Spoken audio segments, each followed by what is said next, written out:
Então, boa noite novamente a vocês que estão aqui nessa segunda-feira, reunidos para a gente debater, conversar, né, um pouco mais aqui sobre essas temáticas que estamos abordando desde o nosso primeiro encontro, que estava previsto, na verdade, para junho. Tivemos alguns contratempos e acabamos conseguindo nos reunir apenas em julho. Então, tivemos um encontro em julho, um em agosto e outro agora em setembro, tá?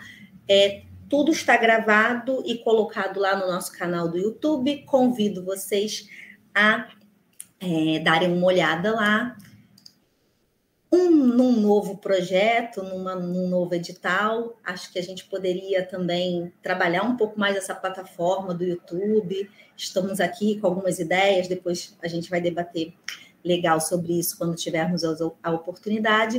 Mas hoje, né, nesse primeiro, nesse ciclo aí que nós viemos fazendo desses últimos 3 meses, do ciclo de diálogos em imagem, estética e política, o último encontro desse trio aí, né, dessa trinca, com o nosso convidado, o Pedro Teres da Silveira, tá? Da Universidade Federal do Rio Grande do Sul. Temos novamente um historiador aqui, convidado dessa vez, porque a nossa temática ela é bem interdisciplinar. Nós já tivemos em momentos diferentes pessoas de diferentes áreas aqui, e temos agora o historiador com a gente, Pedro Teres da Silveira, que está estudando muitos temas relacionados à história digital, a novas mídias, né, novas tecnologias, desafios disso para lidar com o tempo, né, com a história, com a memória,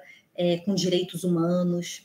Então, é uma honra receber você aqui para conversar um pouco com a gente. A ideia é que a gente realmente tenha um diálogo mais informal até, sabe? Tem essa característica de ser sempre uma conversa. Então, Pedro, você se sinta muito à vontade aqui. Sinta-se em casa, embora você esteja na sua casa, cada um aqui esteja na sua própria casa, mas sinta-se em casa aqui, recebido por nós nesse projeto. Tá bom? Também. Muito obrigado, Viviane. Eu quero agradecer ao convite, também agradecer a Rosângela, ao Fábio, o Davi, que está cuidando também aqui da parte técnica, todo o público que está aqui, a Maria Eduarda, que também veio, que é a atual bolsista desse projeto que eu vou apresentar aqui. É uma grande felicidade eu dizer que, enfim, me sinto em casa desde sempre. Também boa tarde, Sônia. Desde o nosso primeiro contato, fico muito feliz assim, com esse modo caloroso mesmo de estabelecer a comunicação acadêmica, não precisa ser algo frio, né? Pelo contrário. Enfim, a gente está aqui para trocar ideias, para aprender uns com os outros, para ter esse momento que é um momento de encontro de diálogo, né? Então, eu queria muito agradecer essa oportunidade de estar aqui com vocês.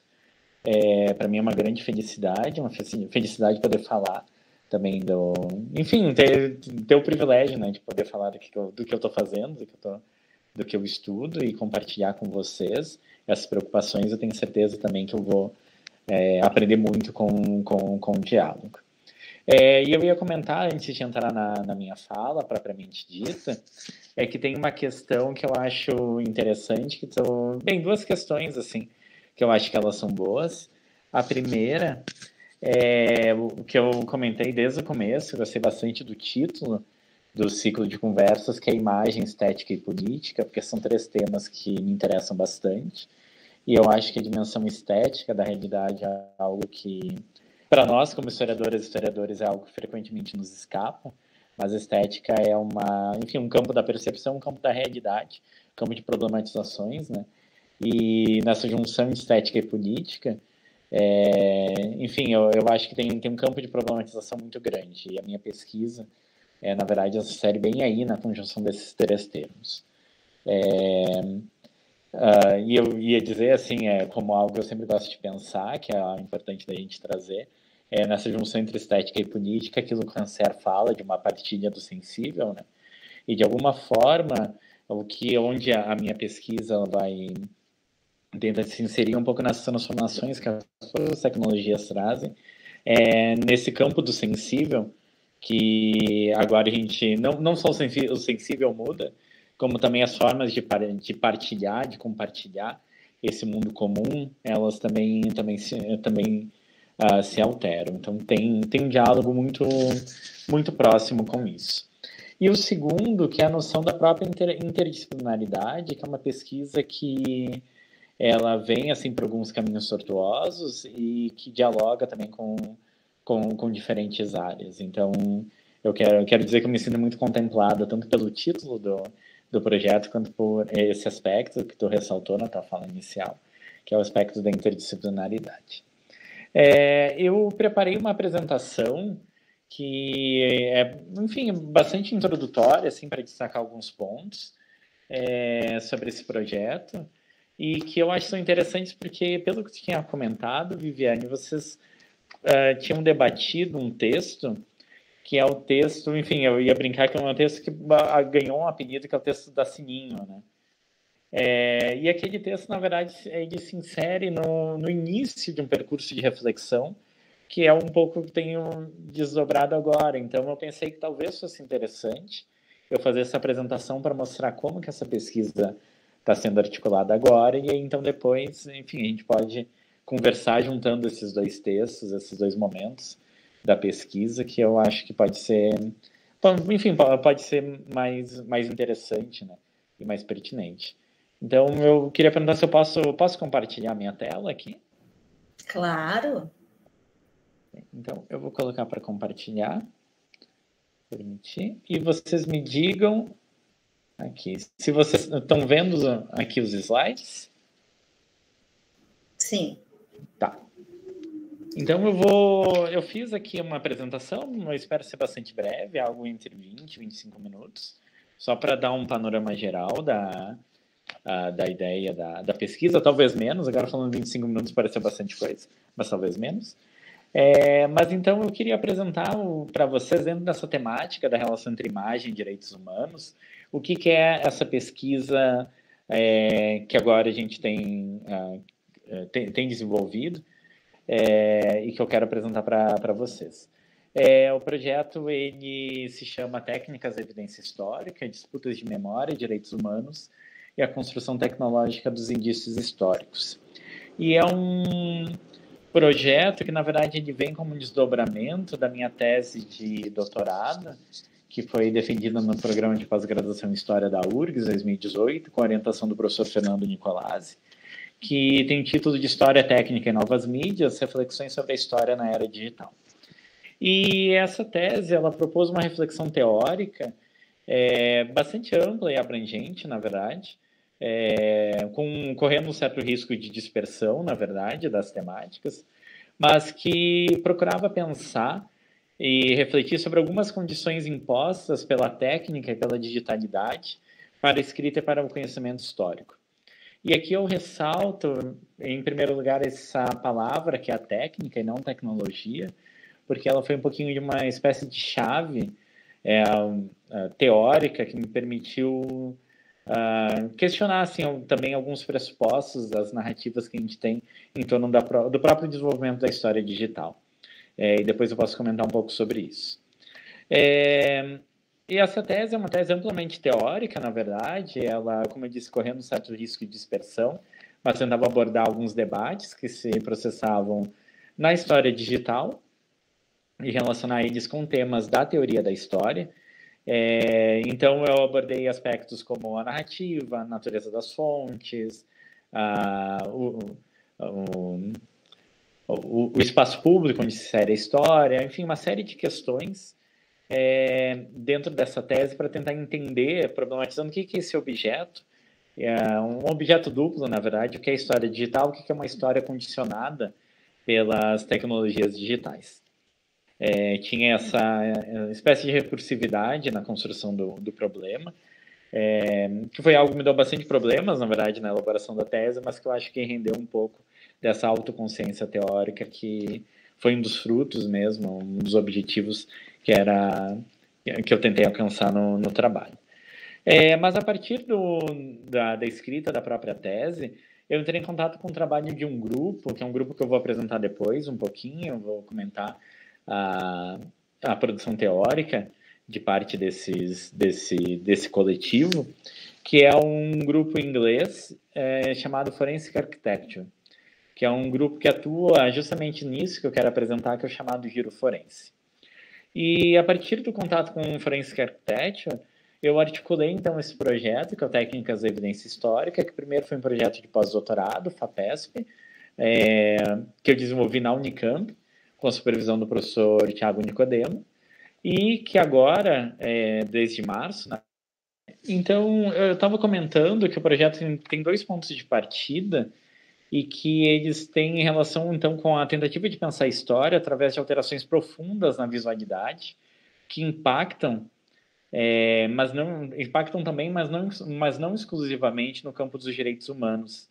E aí, então, principalmente na prática desse chamado giro forense, que é um tema mais ou menos novo que eu quero apresentar para vocês. E que fornece, então, uma série de casos que são casos os quais eu tento estudar. E aqui, então, só para mencionar, essa categoria de uma certa visualidade é algo que eu vou comentar logo mais, mas está relacionado com uma profunda alteração no campo da própria produção e do funcionamento das imagens. E que é uma alteração que é ocasionada, ela é produzida pela introdução de mecanismos técnicos na produção de imagens.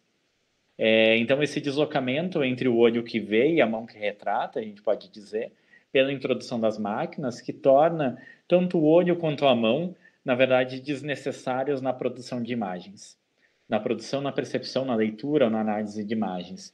É um pouco essa transição que é meu interesse mapear aqui e perceber como que isso acontece, então, no campo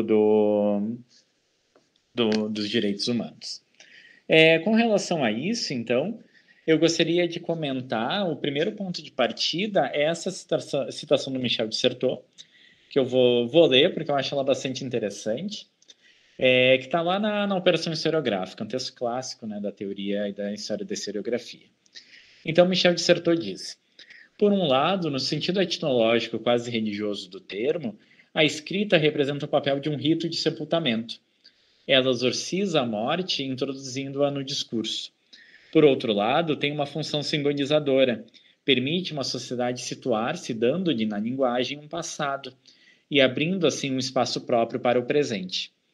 Marcar um passado é dar um lugar à morte, mas também redistribuir o espaço das possibilidades, determinar negativamente aquilo que está por fazer e, consequentemente, utilizar a narratividade que enterra os mortos como um meio de estabelecer um lugar para os vivos. Eu acho essa passagem bastante significativa, e eu coloco aqui, porque na visão de Michel de Certeau, a história tem a função de simbolizar a passagem entre o passado e o presente, assinalando aos mortos, isto é, ao passado, um lugar de modo a não interferir com os vivos. E eu acho interessante que a Operação Historiográfica é um texto de 1974. Da década de 70 até hoje, até os nossos dias, o diagnóstico crescente foi que a fronteira entre os mortos e os vivos se tornou cada vez mais imprecisa. E eu quero acrescentar não só essa fronteira, mas também o papel da história em designar aos mortos o seu lugar e liberar o espaço para a vida dos vivos, também se tornou cada vez mais difícil de determinar. A gente tem uma série de indícios com relação a isso, sendo o principal, provavelmente, a ascensão dos discursos de memória. Mas aqui relacionado com os discursos de memória, eu quero apresentar também um outro conjunto de questões. Mas essa ideia de que uma certa evidência do tempo, que o passado tem que ficar no passado e o presente vem depois do passado, essa ideia, que é uma ideia, na verdade, de conceito moderno de história, é isso que a gente sabe, que desde os anos 70, pelo menos, se torna cada vez mais evidente nas sociedades ocidentais, no Ocidente, né? Que não funciona da mesma forma como funcionava antes. Nesse sentido, a minha pergunta é: o que acontece quando há reivindicações conflitivas que colocam em xeque se os mortos efetivamente morreram, ou ao menos a maneira como se diz que eles morreram, quando não se sabe onde estão enterrados, ou, no caso, se eles permanecem insepultos? E, por fim, o que acontece quando não é mais a história, mas outras técnicas e práticas de conhecimento, como a ciência forense, a biologia ou a jurisprudência, que assumem a incumbência de dizer que os mortos estão mortos e o passado superado? E aqui a gente pode pensar em uma série de campos, por exemplo, a questão dos desaparecidos, as valas comuns em regimes autoritários ou conflitos militares, onde, de novo, não é necessariamente a história que diz onde estão esses mortos ou que designa a eles um espaço cerimonial que permita fechar essas feridas, mas onde um conjunto de outros saberes, por exemplo, como a biologia, ou aqui a ciência forense, né, que estão trabalhando com essa divisão. Ou no caso da jurisprudência, a gente pode pensar em toda a ascensão da justiça de transição, onde também a gente tem uma intervenção do direito para tentar fazer essa passagem entre passado e presente. Então, esse é o primeiro ponto de partida, um questionamento assim, dessa base, né, que é colocada pelo Michel Dissertot. E eu quero destacar, por fim, desse ponto, que me parece interessante que esses saberes eles articulam uma certa materialidade, que muitas vezes é a materialidade do próprio corpo, que institui uma espécie de imaginário forense que se desenvolve ao longo das últimas décadas, que a gente tem esse imaginário em uma série de produções culturais, por exemplo, em séries de TV, mas que também é parte do próprio discurso político e do discurso social em torno da memória hoje em dia. E que esse imaginário forense ele articula ou ele reequilibra socialmente o papel das ciências duras e das ciências humanas.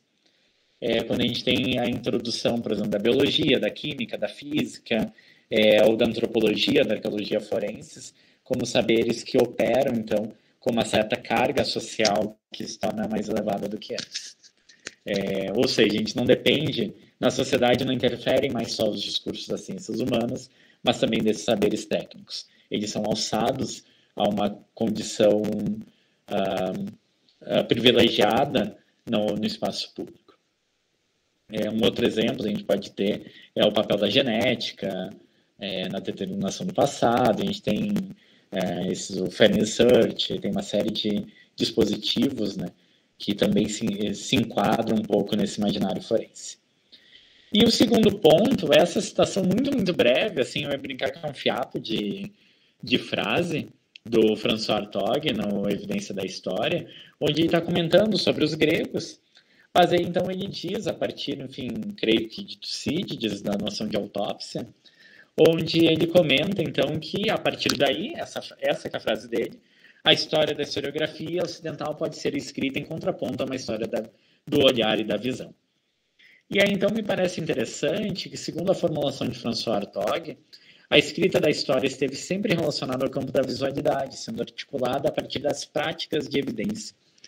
Entretanto, a visualidade não é sinônimo do visível, e como o próprio historiador francês concede, a evidência não é apenas aquilo que se apresenta diante de nossos olhos, mas também os discursos, práticas e técnicas que compõem o olhar e a visão como objetos com uma história complexa. E é então aqui que se insere essa introdução, profunda mudança nos regimes de imagem, que a gente pode pensar qual que é a importância para a própria historiografia. E aí, então, como eu desenvolvo aqui, se a história da historiografia ocidental pode ser escrita em contraponto a uma história do olhar e da visão, o que significa a introdução das tecnologias digitais para a evidência da história? Quais os impactos das novas tecnologias de produção e circulação de imagens sobre as operações de prova na contemporaneidade? Se o campo da evidência anteriormente dizia respeito àquilo que se apresentava diante de nossos olhos, agora precisamos reconhecer que o âmbito da evidência se alargou para incluir os instrumentos através dos quais olhamos, assim como as imagens que são produzidas por aparelhos. Então, essa noção de imagens produzidas por aparelhos que vem interferir nessa relação muito direta entre discurso histórico e evidência que o François Hartog está comentando. Com relação a isso, eu gosto de pensar em dois conceitos de imagem que são bastante úteis na pesquisa, mas também úteis para compreender o âmbito da visualidade no mundo contemporâneo. O primeiro é a noção de imagens operativas, que é uma noção desenvolvida por um cineasta alemão, que é o Harun Farok, e o outro conceito de imagens técnicas, o Wilhelm Flusser, que é um filósofo tcheco radicado no Brasil, que desenvolveu esse conceito por volta dos anos 70 e anos 80. As imagens operativas são basicamente imagens que agem, que têm uma função de ação, de modelar a ação, de conduzir uma ação, se atua através de imagens, por exemplo, imagem de satélite. O grande exemplo do Harun Farok é o míssil teleguiado, que é guiado por uma câmera, mas dá para pensar em processos produtivos, automatizados, onde são câmeras, são imagens que fazem esses processos serem feitos. E a imagem técnica é uma profunda também transformação na imagem, onde a imagem não é mais uma representação, mas é uma projeção. A imagem não é uma abstração da realidade, mas é uma criação em cima da realidade, que é a imagem digital, basicamente. Embora a imagem técnica e digital não sejam sinônimos. Essas duas concepções da imagem têm duas importantes consequências para a pesquisa histórica, na minha opinião. Primeiro, as imagens não são representações, mas são instrumentos, de modo que elas não buscam retratar o mundo exterior, mas buscam intervir no mundo. E então, não sendo representações, elas são ativas de maneiras que escapam à mera verificação de suas condições de produção. Essas imagens não são janelas para o mundo, mas elas adquirem certa opacidade. Elas são mídias. Então, essa categoria de mídia é muito importante, porque leva para um outro campo, que é o campo da arqueologia das mídias, que é um campo articulado a partir dos anos 70, na Alemanha, mas que está interessado em compreender quais são as condições para o surgimento de mídias específicas, não necessariamente entender a sociedade ou a realidade a partir das mídias, de um determinado conteúdo, de uma determinada representação. Eu sempre dou o exemplo que em vez de tentar entender qual é o significado de um tweet específico, de uma discussão na internet, se tenta entender qual é o significado do Twitter para a nossa experiência histórica. Eu acho que essa que é a mudança que a arqueologia das mídias poderia introduzir na pesquisa histórica. E então é a partir daí que se articula também o giro forense, que é a segunda parte da pesquisa, que eu quero mostrar um pouco essa vinculação entre alterações na visualidade e no campo das ciências, dos saberes, introdução desses saberes técnicos e os direitos humanos. Então, o giro forense se refere à utilização de técnicas forenses no campo da prática de direitos humanos e, mais recentemente, também a adoção e problematização de práticas e conceitos forenses nas humanidades. Costuma-se estabelecer a origem do giro forense no trabalho de Clyde Snow, que é um antropólogo forense norte-americano, que ele atuou junto com um grupo de ativistas argentinos empenhados na recuperação e na identificação de restos mortais de vítimas da ditadura militar argentina no início dos anos 80. E a partir, então, desse trabalho, surgiu, em 1984, a equipe argentina de antropologia forense, que depois serviu de modelo para uma série de outros grupos que atuam no mesmo campo. O Clyde Snow, só para contextualizar, ele atuou primeiro no âmbito da América Latina, no próprio Brasil, e, enfim, eu ia dizer, nessa fronteira, né, do Paraná com o Paraguai, na identificação dos restos mortais do Josef Mengele, o doutor, médico, nazista, que os restos mortais tinham sido encontrados, ele foi chamado para fazer a identificação e aí provar que aqueles restos mortais eram realmente do Mengele. E a partir daí, então, o trabalho dele começou a circular também na América Latina. O giro forense assume a centralidade do testemunho material sobre o testemunho oral, deslocando a prática dos direitos humanos de ocasiões e reivindicações baseadas na memória ou nos direitos individuais para situações em que as violências históricas podem ser demonstradas por recurso a evidências físicas, sejam elas escritas em ossos, paisagens ou estruturas. Por sua função de registro no giro forense, a matéria assume o caráter de mídia. Nesse sentido, eu gosto muito dessa citação da Susan Shupley, que é uma pesquisadora do Forensic Architecture, onde ela diz: testemunhas materiais operam como agentes duplos, já que carregam evidências diretas dos eventos, assim como provêm evidências circunstanciais dos métodos interlocutórios e enquadramentos epistêmicos, através dos quais a matéria se torna relevante. Testemunhas materiais, de fato, oscilam constantemente entre divulgar a evidência do evento e expor o evento da evidência. Então, essa transitividade entre a evidência do evento e o evento da evidência é isso que está colocado quando a gente pensa na matéria como forma de registro, como mídia. Isso leva, nesse campo que interessa a pesquisa analisar, ao desenvolvimento disso que um autor, que é o Thomas Keenan, chama de contraforense, counterforensics. E aqui eu vou mencionar, a partir de uma citação do Eyal Weizman, que é um arquiteto, que é o diretor do Forensic Architecture, onde ele diz: em conflitos modernos, tanto o assassinato quanto a investigação são práticas baseadas em imagens.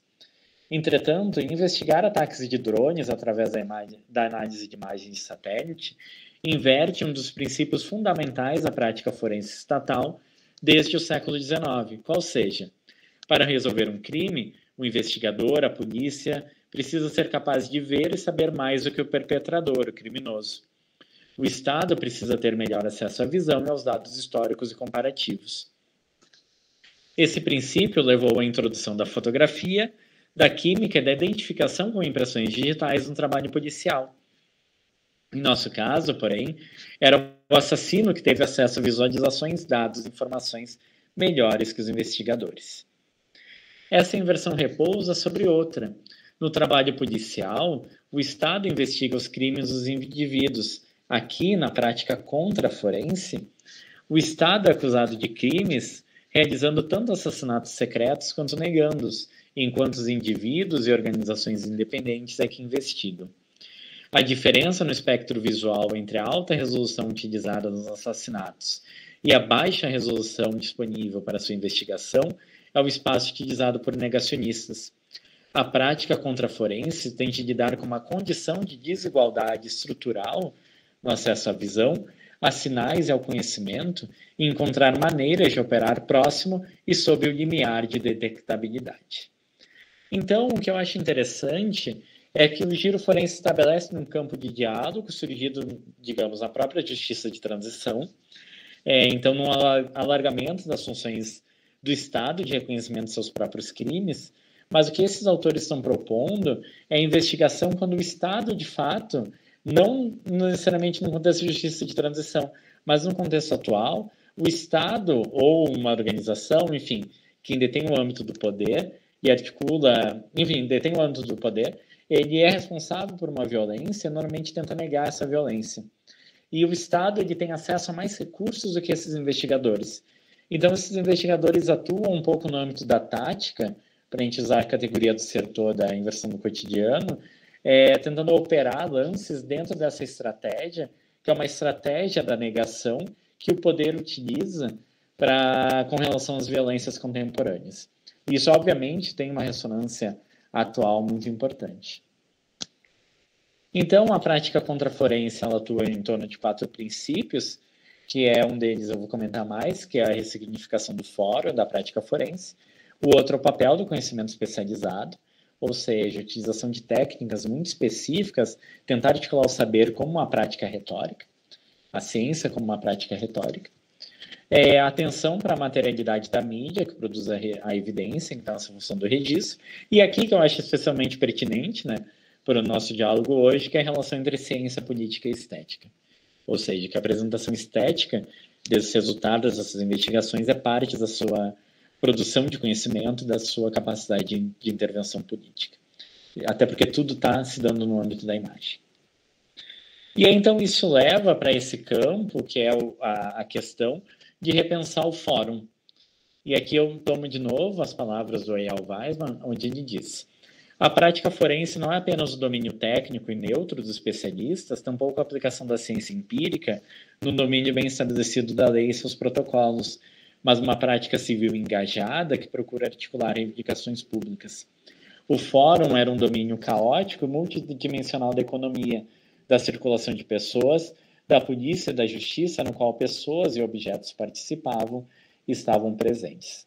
Aqui ele está remetendo à noção romana de fórum, mas que é interessante porque eles querem resgatar, então, a prática forense, domínio de uma ciência especializada como um saber estatal para uma ciência especializada que pode ser articulada para fomentar o debate público ou para questionar o próprio poder estatal. O fórum como espaço de discussões, uma espécie de reativação do fórum, uma reativação do espaço público a partir desses saberes especializados, não mais como domínio do poder, mas como domínio de uma espécie de contrapoder.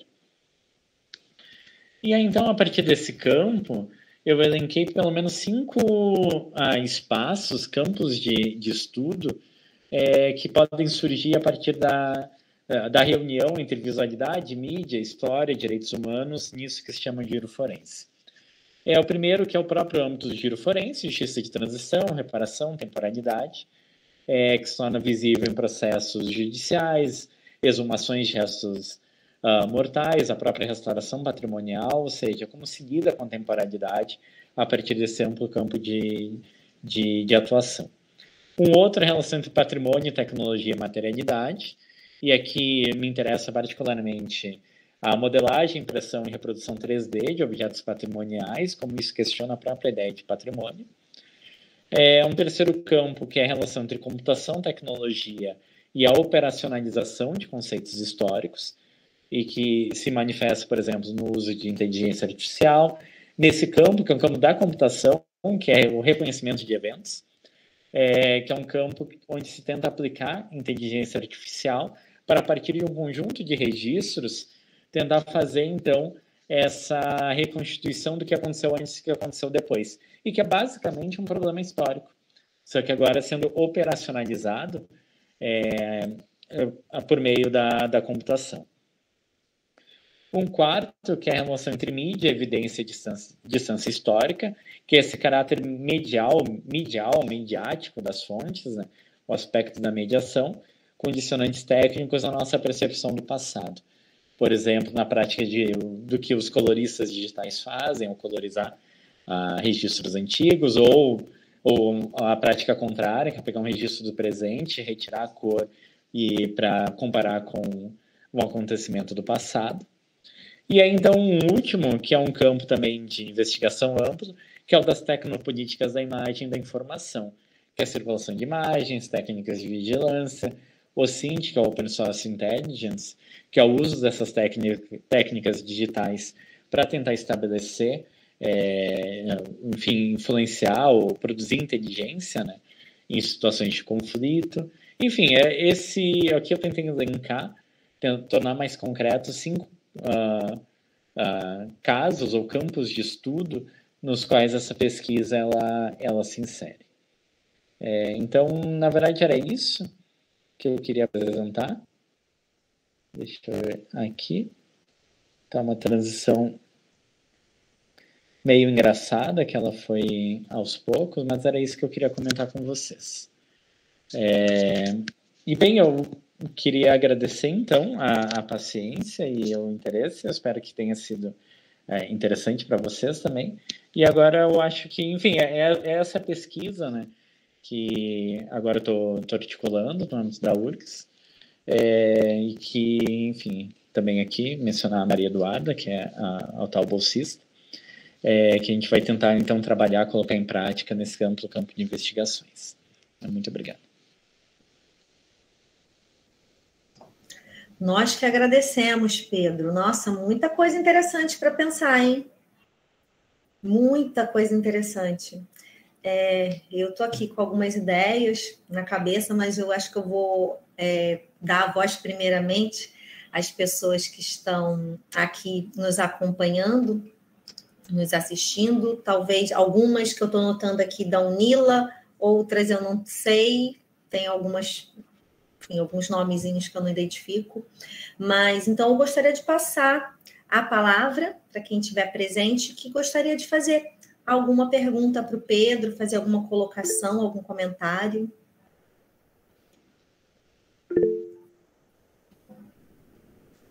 Posso ir? Tem alguém mais? Pode, Fábio, vai. Vamos lá. Bom, não, primeiro agradecer mais uma vez a exposição, acho que muita coisa para pensar, né? Acho que também fica bem evidente, fervilhando aí essa interdisciplinaridade, né? Aí esse campo da imagem, da mídia, né? Da história, acho que de maneira muito palpável, né? Como esses campos vão se interseccionando, né? Então, acho que é muito produtivo aqui para a gente, né? Para pensar esses muitos desdobramentos e aí bem instigante, né? E eu queria, na verdade, começar por um ponto, né? Assim, foi mencionado brevemente por Pedro, então acho que por isso também que eu me adiantei para perguntar, porque eu acho que é uma coisa mais inicial da tua fala, mas é porque eu fiquei bem curioso, assim, queria saber se você poderia elaborar um pouco mais sobre essa questão da técnica e tecnologia que você mencionou brevemente, eu fiquei bem curioso, né? Porque são escolhas, né, que geram também perspectivas, e aí eu acho que é bem importante para a gente aqui, né, em termos de o que é que você enxerga, né, em jogo aí nessa diferença, né, conceitual e terminológica. Seria isso, para começar. Uhum. Viviane, posso responder? A gente faz um bloco. Eu acho que vale a pena. Eu acho que vale a pena responder agora, porque aí depois a gente faz como, né? É uma questão do próprio uso do conceito da palavra, que vale a pena já responder. A gente faz depois um bloco.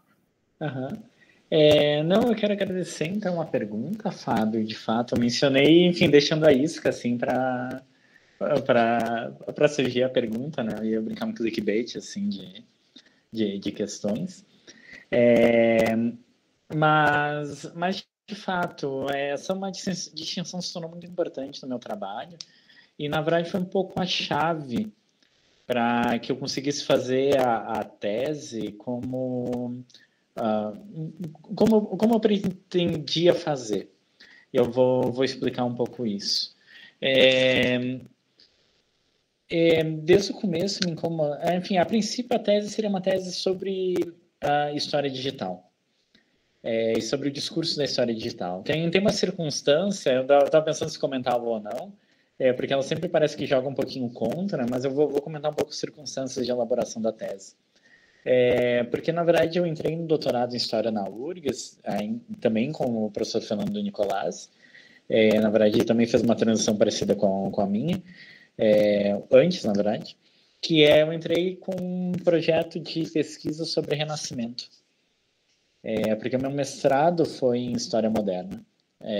Foi sobre escrita da história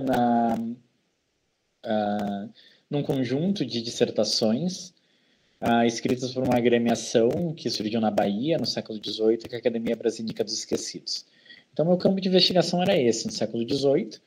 E então, para o doutorado, eu propus um recuo para o Renascimento. E a tese inicial, ela seria um estudo da produção de um antiquário português, que é o André de Rezende. E o mote, a questão que eu queria articular, a partir do estudo clássico do Arnaldo Momigliano, nessa questão, o que era uma evidência? Obrigado pela pergunta, Gislaine, já respondo. Mas porque o Arnaldo Momigliano propõe, então, que o antiquário surge com o conhecimento com um conjunto de técnicas para o estudo de evidências materiais. E eu queria, a partir disso, para perceber como que isso se articulava ou não, o trabalho de André de Rezende. E, na verdade, minha tese tinha uma hipótese muito ambiciosa, que, obviamente, não teria como comprovar, que é na transição do medievo para o Renascimento. Eu penso no trabalho de Hans Belting sobre a imagem, onde ele coloca o surgimento da arte como uma transformação no campo da imagem. Então, da imagem religiosa surge a arte. E a minha proposta é que era da imagem religiosa, de um caminho surge a arte e outro surge o vestígio histórico. Então, na verdade, a minha hipótese, ela se colocava um pouco numa espécie de analogia da categoria de fonte histórica. Era isso que eu estava buscando. E eu tive uma série de problemas, na verdade, com essa pesquisa, e eu não consegui desenvolver ela como eu gostaria, embora essa ideia ela permanecesse, eu já vou comentar como. Mas um período anterior eu fiz a licenciatura, fiz mestrado em outra instituição, fiz na Federal de Ouro Preto, voltei para a Universidade Federal do Rio Grande do Sul e então fiz o bacharelado.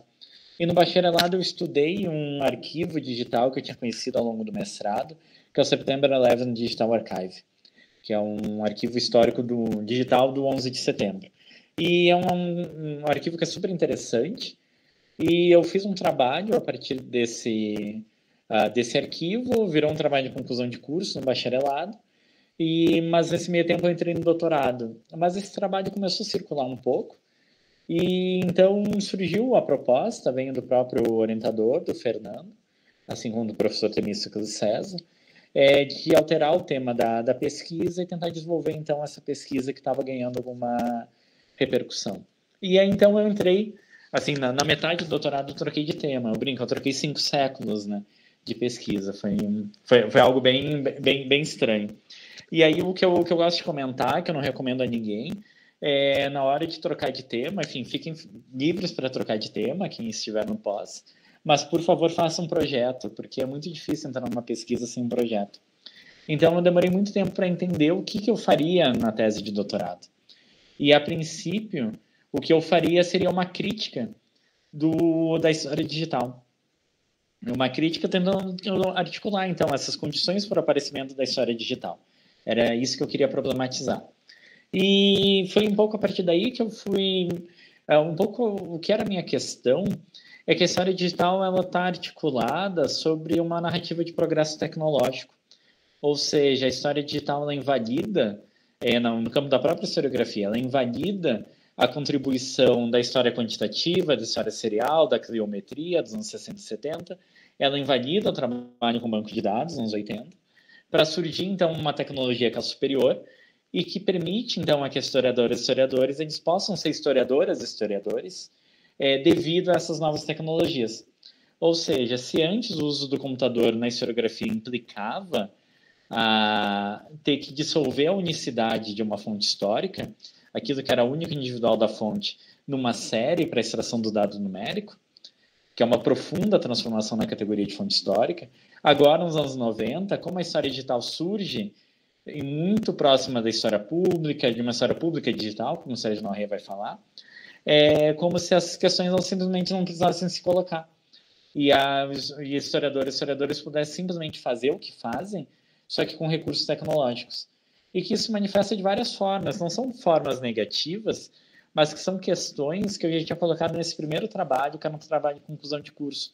Ou seja, uma fonte digitalizada, por mais que a gente possa abordar, por exemplo, PDF de um manuscrito digitalizado, simplesmente pela facilidade de acesso e valorizar ele, na verdade, um PDF é uma fonte completamente diferente. É um documento completamente diferente do que um manuscrito ou uma obra impressa. Como fonte, ele pode ser semelhante, porque eu posso fazer as mesmas questões para os dois, mas como documento é completamente diferente. E era um pouco essa ausência de reflexão sobre o caráter medial, a natureza midiática e técnica, computacional desses documentos que eu percebia na história digital. E que eu acho que é uma grande ausência ainda hoje, apesar da história digital estar se incorporando uma reflexão onde voltam os grandes conjuntos de dados, uma reflexão sobre o que é a fonte, mas enfim, eu ainda percebo essa ausência. Então, por exemplo, no texto sobre a Sininho, ele é desdobramento de um capítulo do TCC e virou meu capítulo 3 na tese, na verdade. Tentar, enfim, nessa volta a pergunta sobre o que é uma fonte histórica, que é a pergunta lá da proposta inicial do doutorado, só que agora, no sentido contrário, o que é uma fonte histórica hoje, depois das tecnologias digitais. E então, a fonte histórica hoje é outra coisa, é isso que eu queria mostrar. Ou documento, pelo menos, é outra coisa. E então, para introduzir essa questão, eu precisei, em algum momento, fazer um recuo da tecnologia para a técnica, porque a tecnologia implicava essa narrativa de progresso tecnológico. E a técnica me permitiu expandir e problematizar de outra forma, e principalmente não perceber que as tecnologias digitais, elas simplesmente vinham em auxílio às historiadoras e historiadores, tornando essas historiadoras e historiadores mais historiadoras e historiadores. Enfim, a história se reforça, né? Se torna mais o que ela é por causa da tecnologia.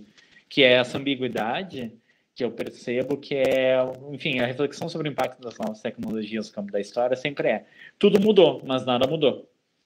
Então, a gente faz tudo completamente diferente, mas a história ainda é história. Tem essa necessidade de reafirmar o que é história. E isso me incomodava muito. E aí, então, introduzindo a categoria de técnica, eu consegui inverter o olhar e perceber que se a história digital é uma tecnologia, dependente de uma tecnologia, é porque a história sempre foi dependente da técnica. Por exemplo, a escrita é uma técnica. A escrita desde o manuscrito é uma técnica. E aí, então, o que isso permitiu? Ao invés de perguntar como a história mudou, eu posso pegar a questão da história digital, o que a história digital implica hoje, que é a introdução, enfim, a evidenciar o caráter técnico da escrita da história, e virar essa questão e perceber que essa questão nos acompanha desde a antiguidade. Porque a história sempre esteve relacionada com meios técnicos. E então, com isso, consigo inverter essa direção. E então, a técnica, ela permitiu fazer essa mudança.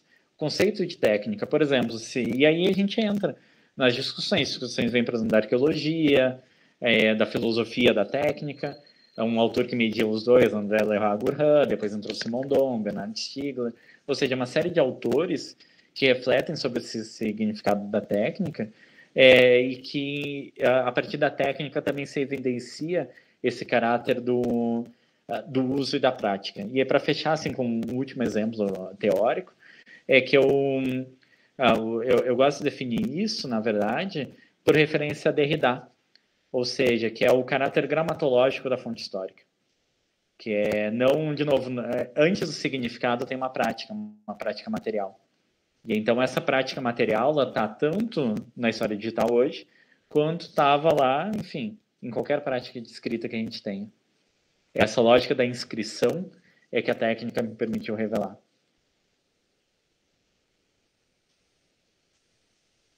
Maravilha, obrigado, Pedro, pela resposta.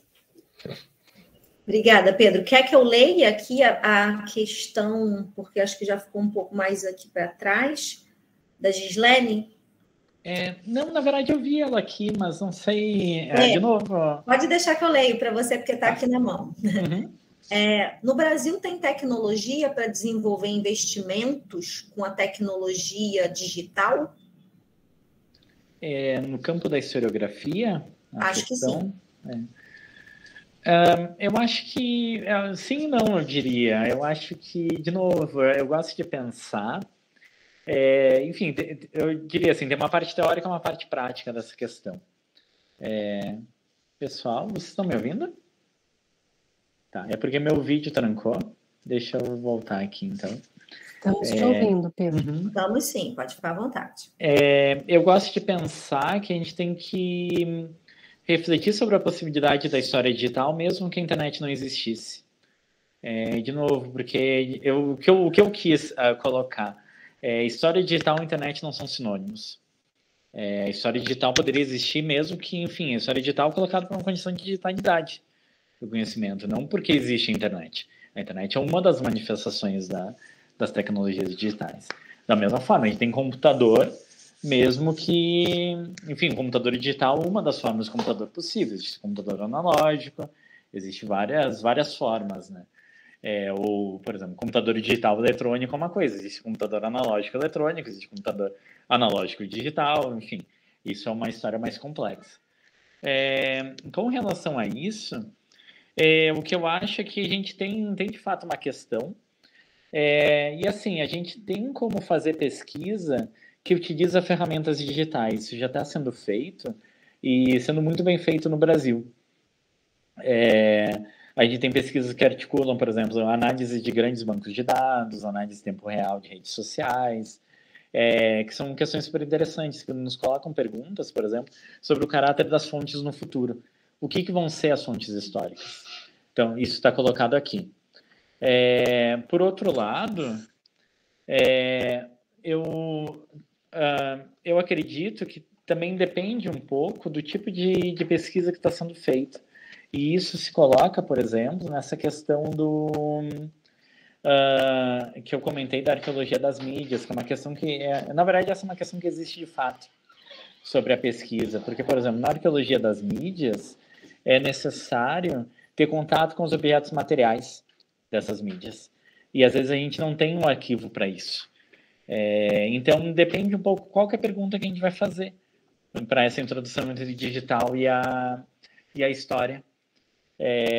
Enfim, se a gente vai adotar métodos digitais, isso a gente consegue de fato. Tá. Não só comentei que é um pouco isso, depende da questão que a gente faz para utilizar como método, como instrumento, com certeza, e é um uso legítimo, né, dessas tecnologias.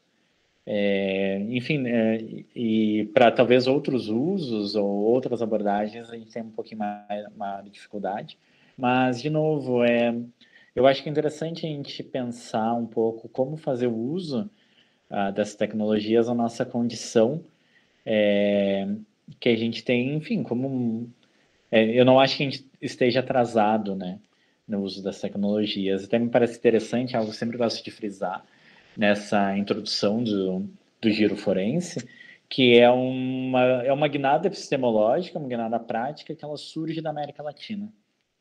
E da equipe, no caso, da equipe argentina, que motiva a criação de outras equipes que são semelhantes no restante do mundo. Eu acho isso também um aspecto bastante interessante. É uma proposta epistemológica e prática a partir do sul global, a gente poderia dizer.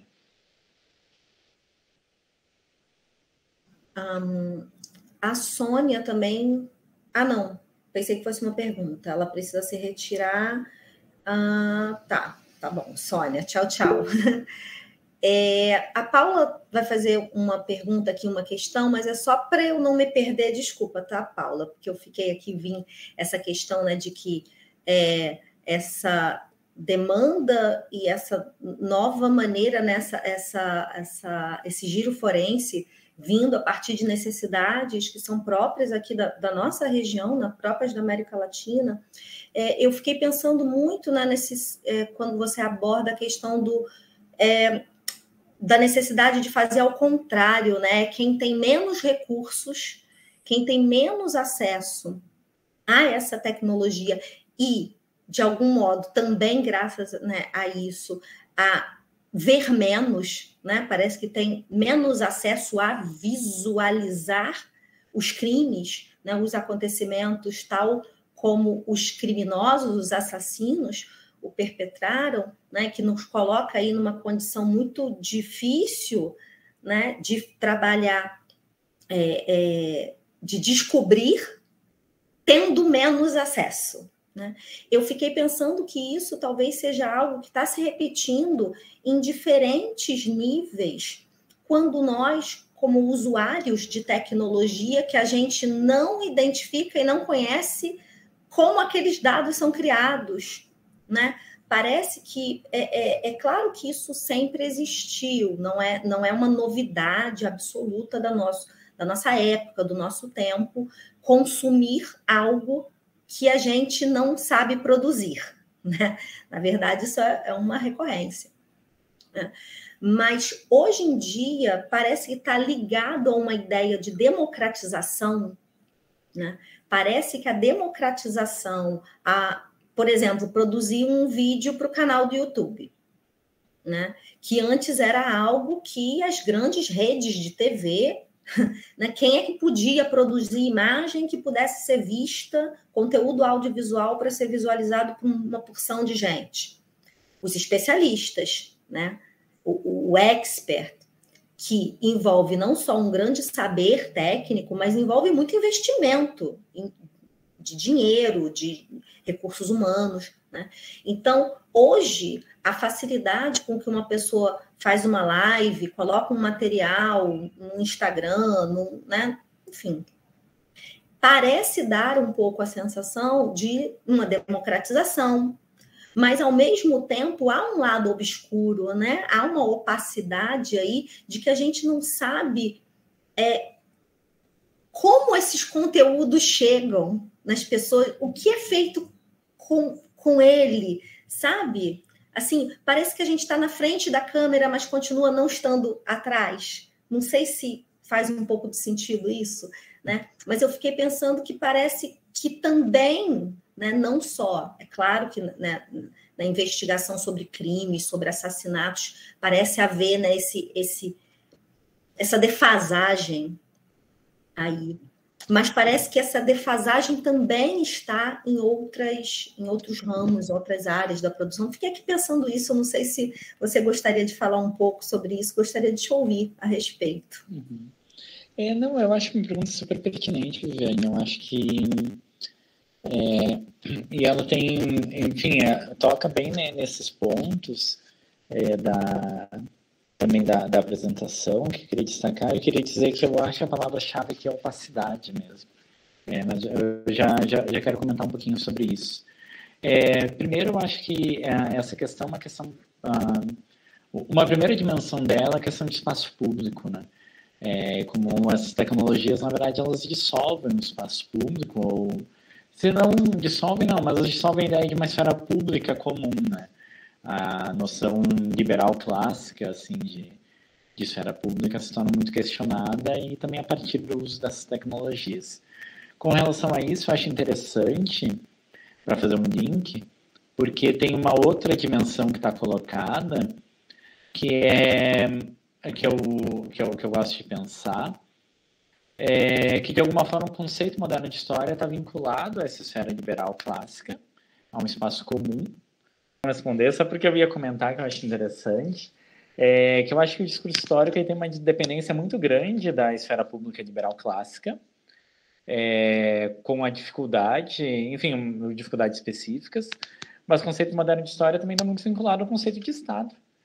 E eu acho isso de maneiras muito, muito significativas. Eu acho que isso entra como eu acho que é uma contribuição da gente pensar os direitos humanos no campo da história, porque os direitos humanos, eles, assim, óbvio, é um campo enorme de atuação, mas me parece para a teoria da história, porque o conceito de direitos humanos, ele vem primeiro como uma espécie de restrição à atuação do Estado, que é o principal, o que não é necessariamente uma valorização do individualismo, não é isso, mas nessa restrição ao papel do Estado, ela é baseada no surgimento da ideia de que a humanidade pode ser um sujeito político. E eu acho que isso revela, enfim, um nexo. Eu gosto sempre que eu posso, eu dou uma pisoteadinha assim nisso, eu acho bastante importante, que é o nexo entre o Pocock, J.G.A. Pocock, né, ele tem um texto de bastante crítico à história dos conceitos, onde ele resgata isso para um trabalho do Otto Bauer, né, que era o orientador do Koselleck, mas que eu acho que um aspecto não é muito destacado, mas que no caso do Koselleck, que é uma visão profundamente schmittiana da história. É um Carl Schmitt aplicado, assim, a gente pode pensar, óbvio que o Koselleck não era ele tem inclinações políticas que são bastante aceitáveis, ao contrário do Carl Schmitt, mas eu acho que tem uma influência perniciosa do pensamento schmittiano, num campo até bastante progressista do pensamento no final do século XX, que eu acho muito problemática, que invalida um pouco essa reflexão. Então, no limite, o que eu acho que do fazer contra, né, fazer ao contrário que tu levantou, qual a possibilidade de uma escrita da história, se não fora e talvez contra o Estado.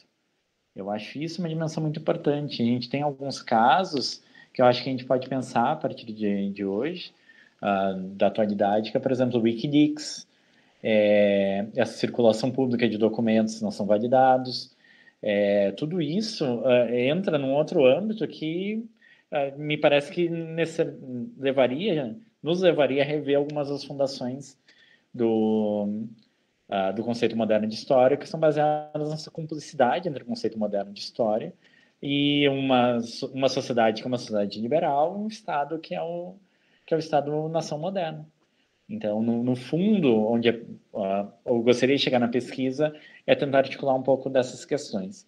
Uma outra dimensão que eu queria destacar a partir do teu exemplo, dessa opacidade, que é o papel nesse caso, do algoritmo, né? Que é o que se destaca. Enfim, algoritmo se tornou uma palavra que se usa em muitos casos, mas o algoritmo aqui revela o caráter técnico. Porque entre o que eu percebo da realidade e entre o que chega a mim como realidade e o que está no mundo, tem uma mediação técnica. Então, de novo, meu feed do Instagram, do Twitter, do YouTube não é a esfera pública em si, mas é uma mediação. E aqui a opacidade é o campo da técnica. E então a técnica molda como a realidade chega a mim, até mim.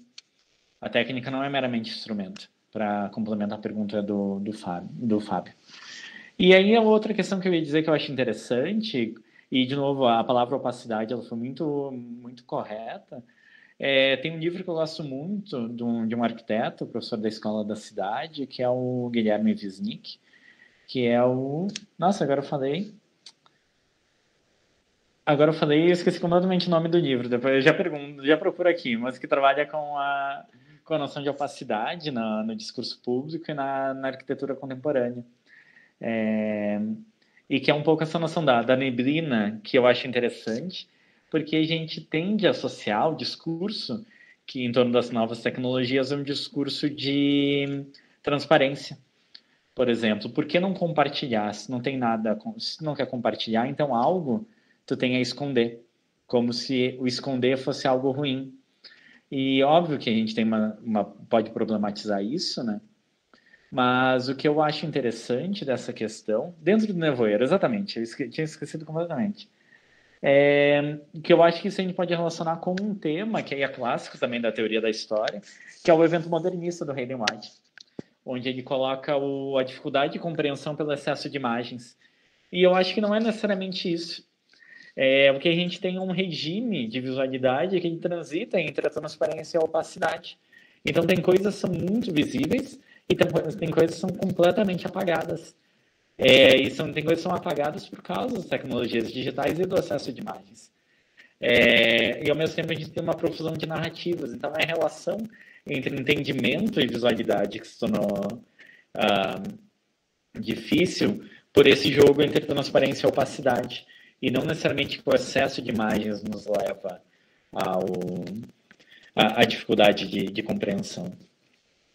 Eu acho que isso problematiza um pouco esse tema, que, de novo, né, se tornou quase um tema clássico da historiografia, né, a partir da problematização. Daqui para frente, né, o que eu acho praticamente todo evento é um evento modernista. E que é o que eu gosto de brincar, por isso que eu acho esse exemplo muito interessante. Vou dar um exemplo concreto, só para fechar, que comentei do reconhecimento de eventos. Quem articula é um grupo na Unicamp da computação, que é um projeto chamado Déjà Vu, e que é do professor Anderson Rocha, que é um professor da computação, um pesquisador, enfim, dessas áreas duras, assim, da ciência, onde as pessoas têm uma produtividade, uma circulação internacional, que são impressionantes, né?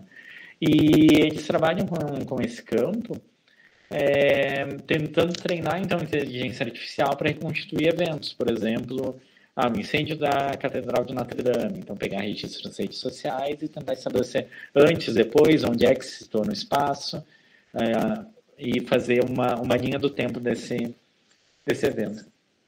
E me parece interessante, óbvio que é um evento pontual, mas me parece interessante porque o que esse projeto está articulando, em termos historiográficos, é a pergunta do ranking, que é se contar o que realmente aconteceu, via Zygmunt e Scheveza, né? Na verdade, o que está acontecendo é que hoje contar o que aconteceu é a coisa mais difícil que tem. E, então a gente precisa desse auxílio, né? Esse conceito de evento histórico se tornou operacional dentro de uma arquitetura computacional, né? Ele mudou de natureza.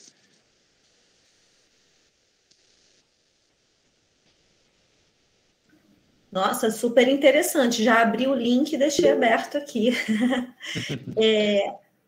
A Yara... Tinha outra pessoa além da Yara que tinha levantado a mão? Acho que tinha sido a Yara mesmo, né? Só depois aqui eu retomo a Paula para poder... A Yara já abriu a câmera, pode falar. E depois eu volto aqui a questão que está escrita. Não, volta para a Paula, depois eu aguardo. Eu acabei perdendo a questão da Paula, porque eu tive que sair da sala, né? Tá bom, então vamos lá. Ó, a Paula aqui está perguntando, né?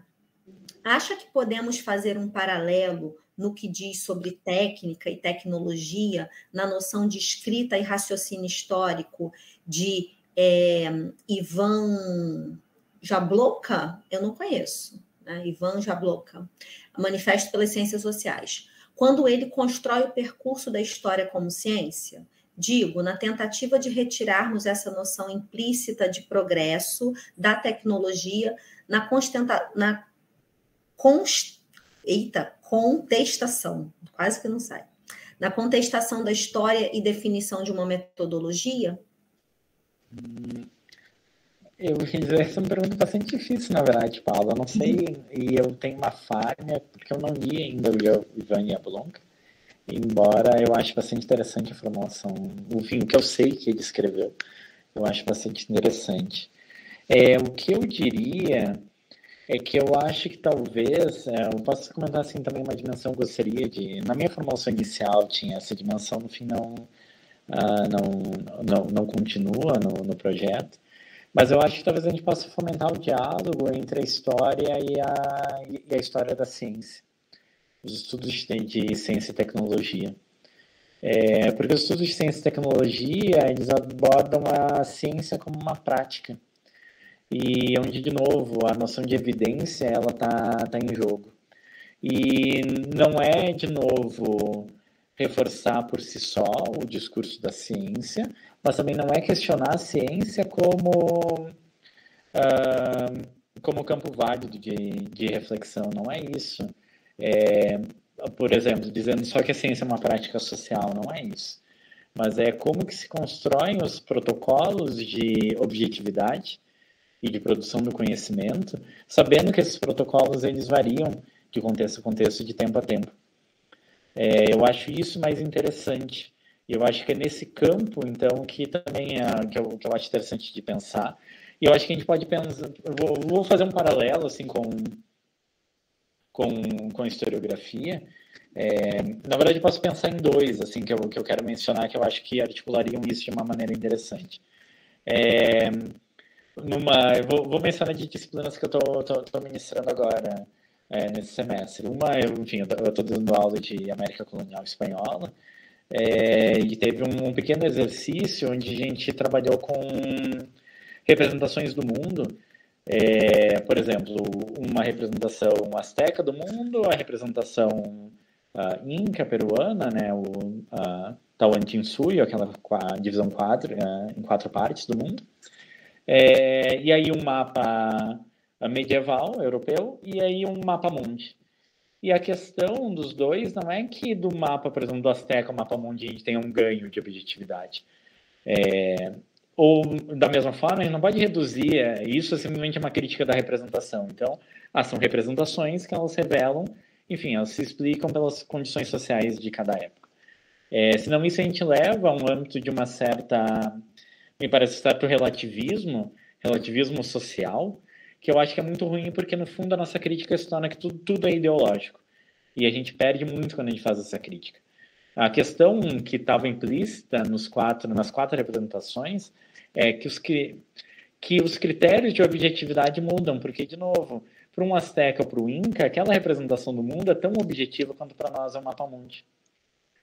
A questão é essa. E da mesma forma a gente pode aplicar para a historiografia. As obras historiográficas do passado, elas se tornam inatuais. Mas elas não se tornam erradas, as explicações não deixam de funcionar. É só que as condições que tornavam aquelas explicações válidas mudaram. Então eu acho que nesse sentido a gente pode questionar uma ideia de progresso na historiografia. Se a gente abordar a partir desse conjunto de referenciais, na verdade são referenciais dos estudos de ciência. Não sei se isso responde a tua pergunta, Paula, mas é um pouco como eu conseguiria pensar a partir dessa questão que tu colocou.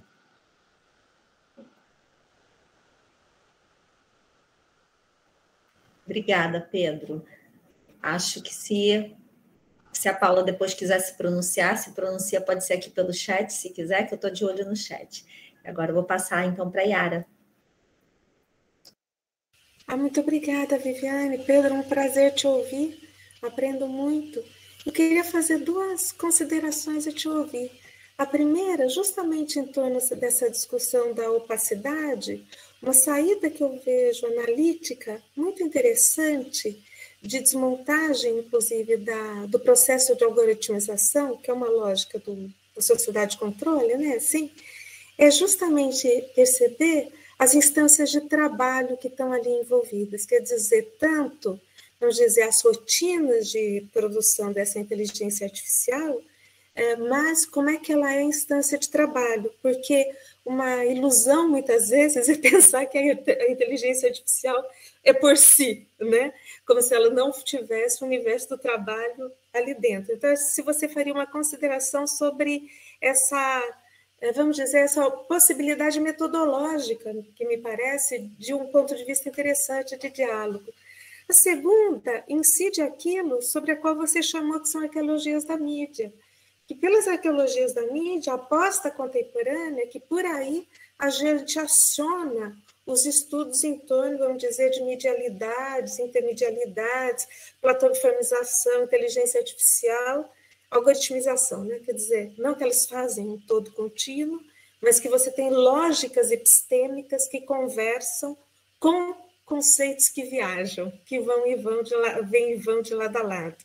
E entre esses, que destaque que se daria para as materialidades? Porque elas me parecem grandes caminhos, né? Na medida em que elas mostram que os artefatos e o mundo dos artefatos é mutante, polifórmico, a gente pode pensar assim, elas são pensadas em lógicas, articuladas em ecologias das imagens, que a gente pode pensar, em agenciamentos, mediações, categorias cognitivas, e aquilo que eu acho que elas fazem de forma muito interessante, acionar as temporalidades. Quer dizer, trabalha, por princípio, com as temporalidades heterogêneas e descontínuas.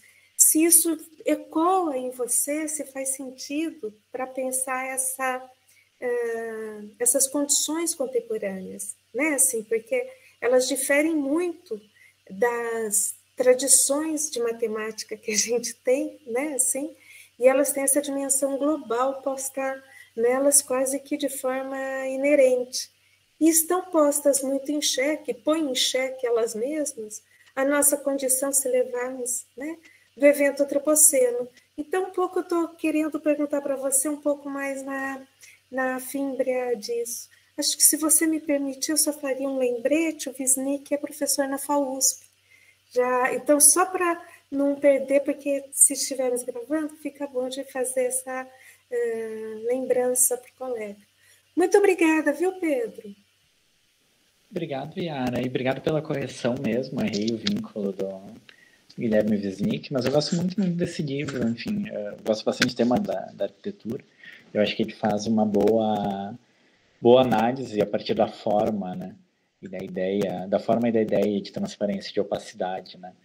E eu acho que isso dialoga diretamente, enfim, a tua primeira pergunta colocou a questão da opacidade, mas na verdade eu acho que as duas perguntas elas estão relacionadas pelo tema da materialidade. E eu comentaria, assim, primeiro, embora de maneiras diferentes, eu vou tentar mostrar alguns desses encaminhamentos, como que eu penso, como que eu já realizei, assim, um pouco do meu trabalho. Na primeira questão, da opacidade da saída analítica por revelar o trabalho, eu acho isso bastante interessante e tem alguns grupos, algumas pessoas fazendo isso bastante bem, né? Eu sempre gosto de mencionar o DigiLabor, que é um grupo da Unicinos, que trabalha muito bem com isso. Acho que talvez seja o principal hoje em dia que articula essa dimensão, mas que enfim, mostrar essas rotinas de trabalho, né, geradas pelas tecnologias digitais. O que eu gosto de pensar, porém, e aí voltando, enfim, como tudo remete àquela primeira pergunta, que é a pergunta que o Fábio fez a questão da técnica, é que, invertendo o olhar, enfim, um dos meus propósitos nesse questionamento da história digital foi destacar de novo o computador como esse substrato, inclusive um substrato material para a história digital, porque senão, se a história digital é uma história na internet, é muito fácil comprar a retórica da nuvem e da desmaterialização. Então, não, o computador está presente, tem uma máquina ali. Mas o que é interessante quando a gente inverte o olhar e relaciona computador e práticas de escrita é porque imediatamente surge o tema do trabalho. E o computador ele surge no século XIX, a automação, não só no âmbito da máquina, da Revolução Industrial, mas um espaço que eu achei interessante, que é o espaço da escrita, por exemplo, na reformulação do espaço de escritório. Na verdade, o escritório moderno surge com as máquinas de automação no século XIX. E, enfim, também uma divisão, né, do trabalho, muitas vezes uma divisão de gênero do trabalho, que tem a ver com toda uma relação de uma nova desmaterialização da escrita na criação da figura do autor, que se vincula, por exemplo, em relações numa cadeia de comando dentro da empresa entre quem é o chefe e quem é o subordinado, ou muitas vezes a subordinada, né, quem é, por exemplo, o chefe que escreve, que é o autor, normalmente é uma secretária. Enfim, tem uma série de dimensões de trabalho que estão colocadas aí. Então, o tema que eu acho interessante de colocar é que assim, o computador é uma tecnologia de trabalho. E o computador moderno, o computador pessoal, é uma tecnologia que ele replica o espaço de escritório. Por isso que ele tem pastas, documentos, enfim, a mesa de trabalho, é isso. Tipo, é muito evidente isso, na verdade. Mas, na verdade, o ganho teórico que eu quero colocar é que a computação e a tecnologia sempre implicam em alterações no mundo do trabalho. E eu acho que isso a gente poderia fazer essa história, na verdade, desde o século XIX até agora. E não é uma história que, enfim, vai acabar em qualquer futuro próximo, mas que essa vinculação entre trabalho e tecnologia está sempre colocada. O que também, enfim, a gente pode pensar sobre os significados de trabalho, né? E aqui o Flusser também ajuda com isso, né? Porque, enfim, se a gente pensa trabalho como modificação da natureza, trabalho como acréscimo de informação, né? O que é o trabalho que a gente faz hoje em dia, né? Enfim, a gente faz os dois, né? Obviamente, mas qual que é o trabalho que as máquinas, que os aparelhos, né? No sentido do Flusser estão performando, né? Enfim, é uma questão muito ampla, mas que então a tecnologia implica em trabalho, implica em mundos do trabalho, na minha opinião. Pode comentar, Yara. Eu ia para outra parte da... Não, só para não perder de vista que no campo da... Você sabe, né? A arqueologia das mídias vem de um debate que se chama New Film History. E aí um dos grandes ganhos da arqueologia das mídias, que é um grande campo hoje das mídias, é justamente pensar, não na chave da tecnologia, mas da tecné, né? Assim, que é tanto a possibilidade de pensar, que eu acho libertador, tem uma dimensão de libertadora nisso. Tanto pensar as tecnologias, quanto pensar a produção de poéticas. Né? Assim, eles articulam isso como... Por isso que a arqueologia das mídias é muito potente nesse momento, né? Porque ela faz essa aposta na produção de sentido de poéticas, no sentido de que poética é prática. Poética não é o eflúvio romântico, né? Assim, talvez lembrar isso também, que essa é uma dimensão importante desse campo teórico, né? Assim, eu não sei o Turing, sabe o Turing, quando o Turing propõe o computador, que eu acho que é um pouco isso que a gente lida, porque é lá que está a noção de inteligência artificial. O Turing imagina uma máquina que tem variantes, não só variantes, o termo que ele usa são variações efêmeras. Ele diz que tem que ser uma máquina, não que ela erra, não é essa a ideia, mas que dentro dela ela sabe que o conhecimento tem validade restrita. Então ele não busca a universalidade, ele busca a variação, 2, ele busca o efêmero, que eu acho que é um dado importante nesse largo arco que você está fazendo, para a gente enxergar onde que faz as viradas, né? E por isso que o logaritmo trabalha incessantemente, não só os humanos, mas ele também, né? Só para ficar claro esse duplo movimento, só para te completar, se você me permite. Não, muito obrigada, é perfeito, assim, E enquanto tu falava, Yara, eu lembrei o que eu acho que é o grande ganho da arqueologia das mídias, por isso que eu digo que também é uma pergunta gramatológica. que o significado é uma prática material, né? A questão é essa, por isso que a mídia é importante, o significado não está no âmbito... enfim, o discurso é uma prática material, para revelar a inspiração Foucaultiana, né, da área. A Gisele Bergman tem um achado, não sei se todo mundo conhece, é uma professora da FAUSP, uma artista importante, e é historiadora de formação. Exatamente, então, eu adoro isso. Ela nos diz muito, né? A Gisele nos diz muito, eu acho que é isso. Ela tem uma frase que eu acho super inteligente, ela fala, antes o efeito estava no corpo, agora está numa educação brutal do olhar. Né? Assim, então você muda, entendeu? É o que você vê no... Todo mundo deve ter visto, eu acho, o último Batman, que tem 20 milhões de câmeras vendo o Batman e vendo a cena. Quer dizer, ela vai dizer, esse é um dos bichos que está acontecendo nesse movimento aí. Exatamente, um olhar disciplinado, né? Que é a história da modernidade. E não é isso, exatamente isso, né? E então é interessante de revelar, porque também a noção de materialidade me interessa muito, e eu não acho que o digital é imaterial, pelo contrário. Mas eu acho também que a materialidade do digital não está se colocada simplesmente no âmbito da infraestrutura. Por exemplo, no custo ambiental, que é extremamente alto, nos minérios, na infraestrutura, por exemplo, passagem de luz. Eu acho que não é só nisso, né? Que tem alguns estudos de infraestrutura que se tornaram bastante importantes dentro dessa ideia de marcologia das mídias como um sentido material bruto, né, de materialidade da mídia. Mas eu acho que... Você está pensando em quem? Desculpa. Eu estou pensando, por exemplo, naquela noção do Jussi Parika, de uma geologia da mídia. Tem alguns outros estudos que também trabalham nesse... Mas não no Hepper, não no Kitter, não nesses. Não nesses, porque eu acho que o Kitter não cai nesse... Por isso que eu resgatei a frase, na verdade, do David Welbeck, na introdução à edição inglesa do Kittler, que é o do significado como prática material, né?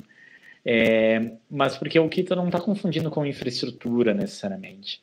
Mas o funcionamento é material. O imaterial é material.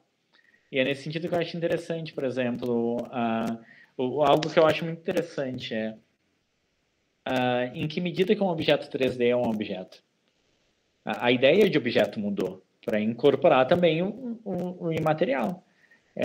O que não tem a fisicalidade, mas assim não deixa de ser material. Porque o que é material hoje em dia, obviamente, inclui também o que não é material. Isso eu acho muito legal, porque isso permite pensar isso que eles chamam de conceitos viajantes, né? Porque não é uma dialética, são os conceitos viajantes, eles que vão e voltam, né? Assim, acho que isso eu acho muito produtivo. Você me desculpa te interromper. Não, que isso. Mas porque é exatamente essa questão, assim, eu até posso compartilhar, tem um texto recente, onde eu trabalhei com essas questões a partir do patrimônio, da reprodução 3D do patrimônio. E até daqui a pouquinho, enfim, já posso colocar o link, mas eu acho, porque é um pouco isso, pensar a materialidade como discurso, talvez, como categoria que ele pode incluir também isso enfim, isso que não tem aspecto físico, né? Enfim, palpável, né? Eu acho que isso é importante. E aí a questão da temporalidade, eu não tenho nada a acrescentar, eu sei dizer que eu gosto muito, muito de uma pesquisadora canadense das mídias, que é a Wendy Chun. Vou colocar aqui. Que ela tem um texto que eu acho um texto fundamental e que eu gosto também de fazer essa brincadeira, de dialogar direto com a história, que é porque é um pouco a mesma formulação do Kozelek, mas completamente diferente ao mesmo tempo, que é um texto onde ela trabalha como ela diz, o undead of information, que é o não morto, né? É o morto-vivo, assim. E que é que ela trabalha com a noção de não simultaneidade do simultâneo. E o Kozelek trabalha com a simultaneidade do não simultâneo, né? Mas que ela diz que que as mídias digitais, elas facelam a noção de contemporaneidade, simultaneidade, porque a informação ela é armazenada, mas constantemente retomada. ela é recriada. Então, não deixa a informação morrer. É isso que as tecnologias digitais fazem no seu funcionamento, né? E eu acho isso bastante interessante, tem um diálogo direto com a história, que eu acho que pode ser aprofundado. E, por outro lado, também fico pensando, assim, se me parece, eu gosto de pensar aqui com a lei da Asma, né, que é esses dois modos da memória, que é a recordação e o armazenamento, que é o fato da gente confundir recordação com armazenamento, onde o nosso grande receio com as tecnologias digitais é o receio da perda. Mas eu acho que a gente esquece que nenhum arquivo é formado pela totalidade dos registros. A noção do vestígio histórico é justamente o que sobrou. Então, é o que a gente perdeu. A gente vai perder muita coisa. E não estou dizendo que a gente não tem que fazer o esforço de salvaguardar o máximo possível, tem dimensão política disso, eu acho isso extremamente importante. Mas a questão é que essa angústia, essa ansiedade de preservação, ela me parece ser baseada no fato de que a gente entende memória como armazenamento e não como processo social de construção a partir dos vestígios que sobraram, né? A gente está modelando a nossa memória a partir de um significado que é atribuído de uma metáfora, né? E no fundo é uma metáfora computacional.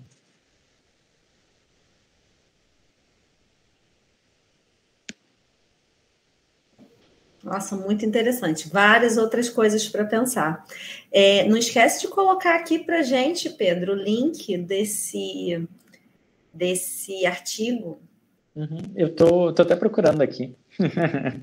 Porque eu não tenho ele à mão. Assim. Eu fiquei super curiosa, porque eu fiquei imaginando, se trata de como se fossem essas exposições que a gente visita 3D. Nossa, aí me fez remeter de novo aí o Momigliano, né? E essa questão da história, da materialidade do antiquário, né?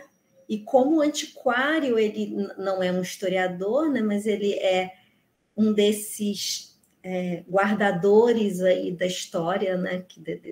Guardadores do passado, né? Não da história, mas sim do passado, mas por meio do vínculo direto com uma materialidade do passado, com algo que restou, né? Que veio desse passado e que você pode vê-lo, tocá-lo,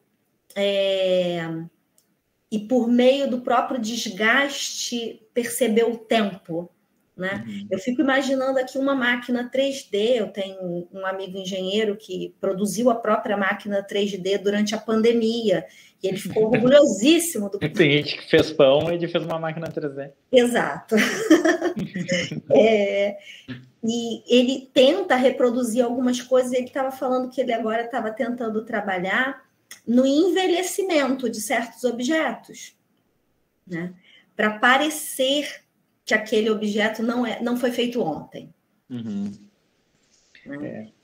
Então, a gente também está diante disso, né? Dessa possibilidade de não sei se a palavra mais correta aqui é dizer um falseamento, né? Uma falsificação, mas de uma não é falsificação, mas é uma encenação, né? Encenar por meio de um objeto uma idade que ele não tem, né? Ou uma visita a um museu, uma visita a uma exposição que, na verdade, você não visita, né? Não caminha, ou talvez aqueles objetos nem tenham em nenhum momento uma materialidade, né? Enfim, é muito curioso, né, a gente pensar nessas possibilidades e como isso também parece para a gente um pouco que escapa a sucessão dos tempos. Parece que isso amplia essa noção de presente, né? Eu construo todo o passado a partir do presente, mas de um presente, inclusive, assim, do que é feito hoje, que eu posso produzir no meu computador, produzir na minha máquina, criar num canal de YouTube que, sabe, que conte a história, mas conte a história a partir de uma dimensão, assim, sem um conhecimento mais detalhado sobre a história, né? Uma invenção. Eu acho que eu estou falando um pouco aqui da dimensão de uma invenção, né? Uma invenção de um tempo. enfim, comecei a viajar, mas fiquei super curiosa para ler, porque eu fiquei imaginando isso, essa exposição que você visita, né? Na verdade, eu acho que tem vários modos de relação com a temporalidade, né, que estão colocados. Um que eu acho interessante é, de fato, a reconstrução. Usar para uma tecnologia 3D para reconstruir, que me parece atuar muito nessa ideia de uma reparação histórica. Ou seja, aconteceu uma violência, se perdeu um patrimônio, se pode reconstruir o patrimônio. Obviamente que essa construção, enfim, ela é um remendo de temporalidade, né? Ela não mas ao mesmo tempo ela implica também uma tentativa de estancar, né, um fluxo do tempo, que também está colocado aí, então ela é problemática. Por outro lado, esse exemplo é bastante interessante, eu até ia te pedir o contato depois desse amigo para refletir sobre a questão de envelhecimento digital, assim, que eu acho interessante porque todas as cópias 3D, elas normalmente elas parecem muito novas. Isso é uma característica da própria materialidade delas, elas são feitas com resina, e essa resina é difícil mesmo que ela seja fragmentada, ela parece nova. E esse é um problema quando se pensa em história, onde as coisas parecem antigas, né? Então, tem esse apelo estético do passado, ele acaba sendo difícil de colocar. Mas me parece interessante porque isso também... a gente tem várias formas de produzir temporalidade ou historicidade hoje em dia, né? Eu sempre gosto de dar o exemplo da calça jeans, que a gente compra, enfim, eu esqueci o nome técnico em inglês, que é dessa lavagem onde já vem rasgado, né? Mas que enfim, ela sai nova e já com uso, né? Então, é uma forma de colocar na materialidade do objeto essa relação com o tempo, né, que é produzido ali. Eu acho isso bastante interessante. O que eu, nesse texto que eu tentei abordar a partir da noção de objeto, é que a reprodução 3D, ela faz uma espécie de curto-circuito entre dois modos de reprodução, que dois modos de preservação, na verdade. Porque a preservação do patrimônio material, normalmente, é pela manutenção de um original. Então, é ou a restauração ou a conservação. Mas a preservação midiática é pela reprodução.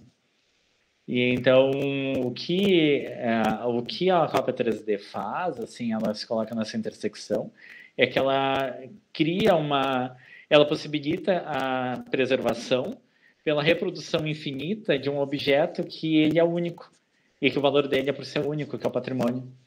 Então, é um pouco esse choque, esse curto-circuito entre duas maneiras de preservar, que eu acho que está colocada nessa prática, né? Super interessante. Super. Pessoal, mais alguma questão? Alguma pergunta, acréscimo? Eu tenho uma questão, mais focada no giro forense, né? Que lendo e assistindo as aulas, né, e tal, como a memória e a materialidade da evidência se articulam dentro do giro forense, sabe? Isso é uma coisa que perceber esse giro mesmo, né? E não sei, gostaria que o Pedro falasse um pouco sobre isso. Obrigado, Maria Eduarda. E não, eu acho, enfim, acho que é uma pergunta super interessante. Eu ia dizer que, na verdade, é uma pergunta que eu não sei muito bem como articular ainda, assim. Tem dos autores, eles comentam que, na verdade, por exemplo, testemunho e a evidência material não são necessariamente contrários, né? Embora a noção de evidência forense seja, normalmente, a noção de evidência material, né? Mas, por exemplo, desse trabalho, que não é um trabalho só do Forensic Architect, mas, por exemplo, mesmo trabalho policial, né? Digamos, o que é um retrato falado? Se não é a produção de um registro a partir de uma memória, né?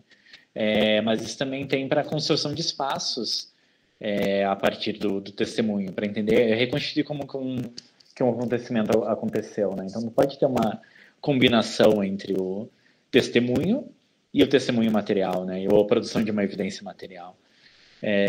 Então, nesse caso, isso está colocado.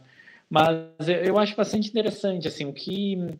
Agora, eu vou aproveitar a tua pergunta, Maria Eduarda, para retomar uma dimensão que eu não comentei, do que a Yara trouxe, que eu acho interessante nessa relação entre memória e materialidade é o questionamento da ideia de testemunho, e que as coisas podem testemunhar assim como os humanos testemunham. Óbvio que as coisas não testemunham como os humanos testemunham, mas elas podem testemunhar tal qual a gente também testemunha, né? E eu acho isso uma ideia super potente, porque entra, enfim, eu vou retomar de novo a pergunta do Fábio, que é meio a pergunta mãe, assim, de toda a reflexão, que é que o que o computador e a noção de técnica colocam é que nós não somos os únicos sujeitos da história. O computador, no caso, a técnica nos coloca que ser sujeito da história é uma tarefa que é compartilhada com as condições nas quais a gente atua, com os sujeitos, com objetos e artefatos, como o computador, com a paisagem, enfim, aí tu vai para o antropoceno, para o gerontológico, você pode colocar, enfim, a terra, espírito, deuses, né? Categorias, né? Que não são corpóreas, os animais, enfim, tu tem uma multiplicação de sujeitos na história, né? Eu acho que a técnica, ela revela isso. E aí, sim, enfim, é um pouco essa distribuição de características humanas pelo que não é humano. Como, por exemplo, a memória não é mais exclusivamente humana, mas pode se tornar uma memória ou do computador, ou uma memória da paisagem, uma memória inscrita no objeto. Enfim, tem esse caráter. É um pouco como eu consigo pensar agora, mas acho que é uma relação entre esses dois conceitos, né? Memória e materialidade, que eu acho que rende bastante. É um campo muito grande de investigação. E perceber como que isso se dá na prática, né? Eu acho que essa questão, assim, que enfim, ainda está em aberto, né, para ser investigado. Eu ia comentar só como um exemplo, que eu acho bem pontual e interessante. Vocês me desculpem, é que hoje eu estou um pouquinho esquecido. Enfim, é uma sequência de reuniões ao longo do dia, e eu não estou conseguindo lembrar o nome, mas é uma ocasião super importante. É assim, a chacina do Jacarezinho, no Rio de Janeiro, onde a investigação, uma investigação independente, contratou uma empresa que cria espaços em ambiente 3D para tentar desmentir a versão da polícia. E essa construção dos espaços 3D se dá pela análise da evidência material, mas também pelo testemunho de pessoas que estiveram presentes e que viram, né, a ação policial. Então, esse eu acho um caso extremamente interessante. Tu cria uma evidência, que é uma evidência digital, mas que articula uma ideia de espaço, porque é 3D, a partir da combinação dessas duas modalidades, né, de evidência, assim, de materiais que são a memória individual e o registro material forense, né? Eu acho isso super interessante.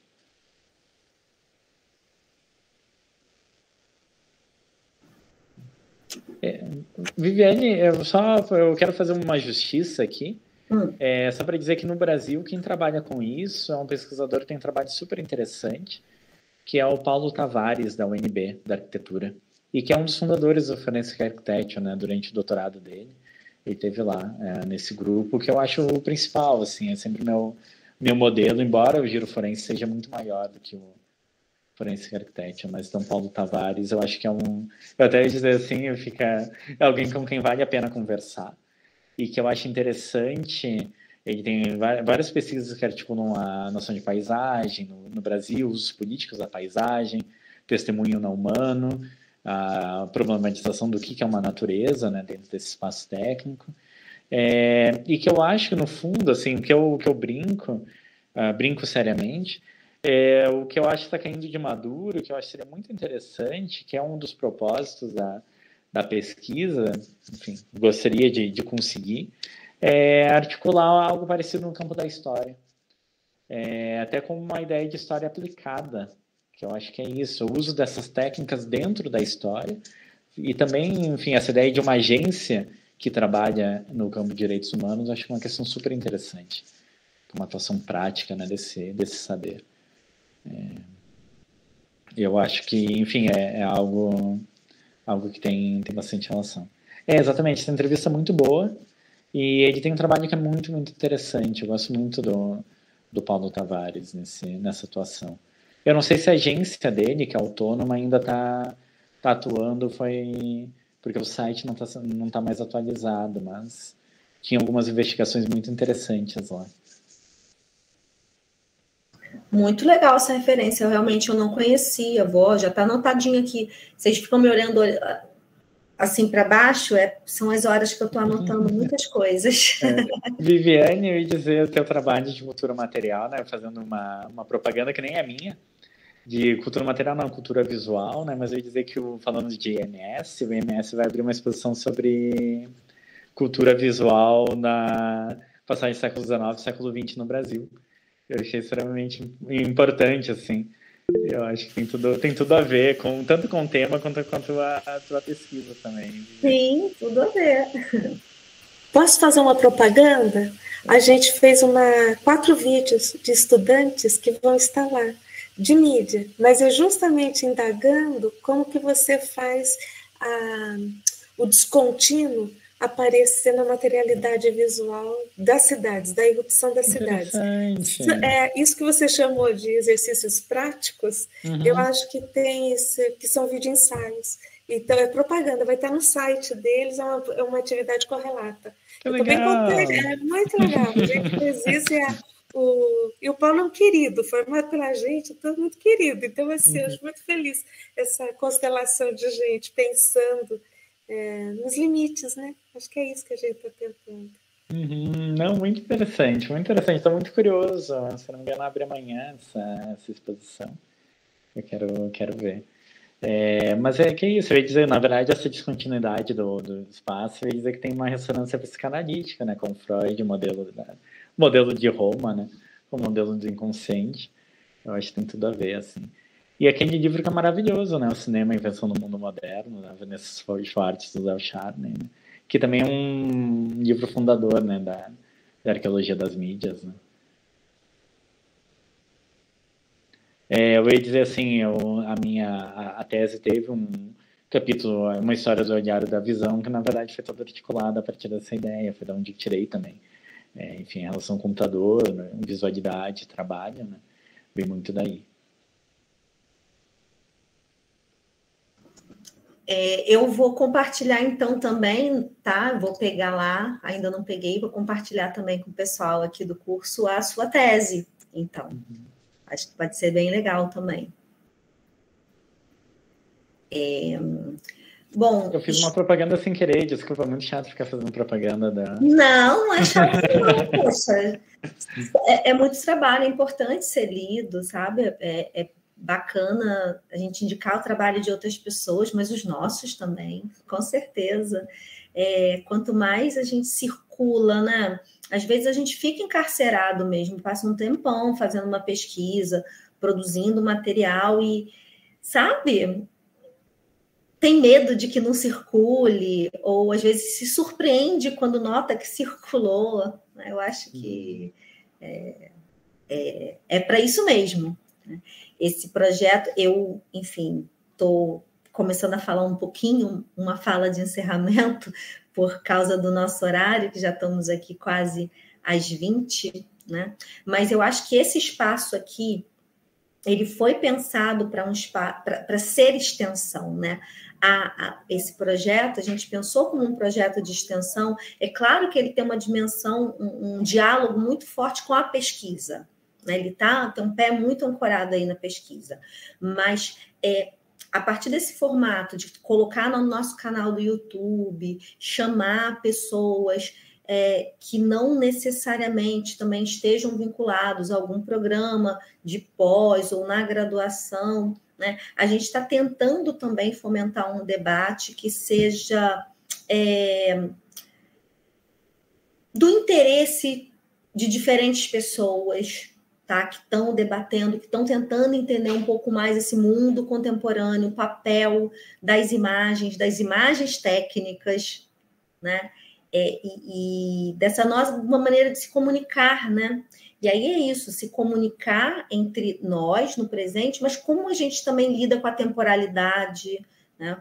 teve agora estou lembrando aqui da conversa aí, foi com o Rodrigo Turim, né? Não sei se você conhece, no sábado, sobre a própria perda do futuro e todos os debates que a gente tem também, que complicam a nossa noção de tempo, por um futuro que é cada vez mais catastrófico, né? Ou a gente não pensa no futuro, ou a gente pensa no futuro como catástrofe.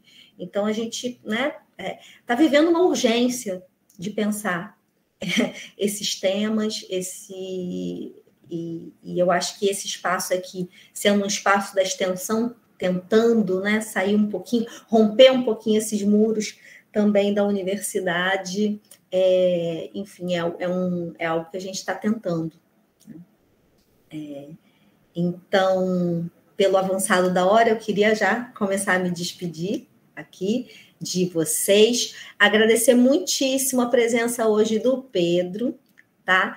E de todo mundo que está aqui, né, nessa noite de segunda-feira, avisar que o vídeo vai ficar gravado, o Davi vai trabalhar na edição dos momentos em que tivemos quedas, né? Para ficar um vídeo bacana lá, e aí eu vou disponibilizar, tá, para todo mundo aqui. Eu deveria já estar aberta, né? Tá, faço isso pelo canal do YouTube, deixa eu ver. Viviane, eu ia sugerir deixar as quedas como registro do meio. Olha só. Ao invés de consertar para dar ilusão de transparência. Olha só que interessante. Boa ideia, né? Boa ideia. É como tirar foto sem filtro, né? A mancha tá ali, deixa lá. Boa, interessante. Aí, gente, o link do canal. A gente acabou de criar para esse ciclo agora, né? Mês passado, então... Ele ainda está bem... Vai começar a dar um... Mas pretendemos, em breve, fazer... Mas se inscrevam que a gente vai tentar fazer outras coisas para colocar aí no canal. Sim. Então, muito obrigada, tá? A todo mundo que esteve aqui, presente, boa noite, bom descanso, boa semana, né, que está começando aí, tá bom? Beijo grande. Tchau, gente. Muito obrigado, Viviane. Tchau, tchau. Muito obrigado, Yara, Fábio, Rosana.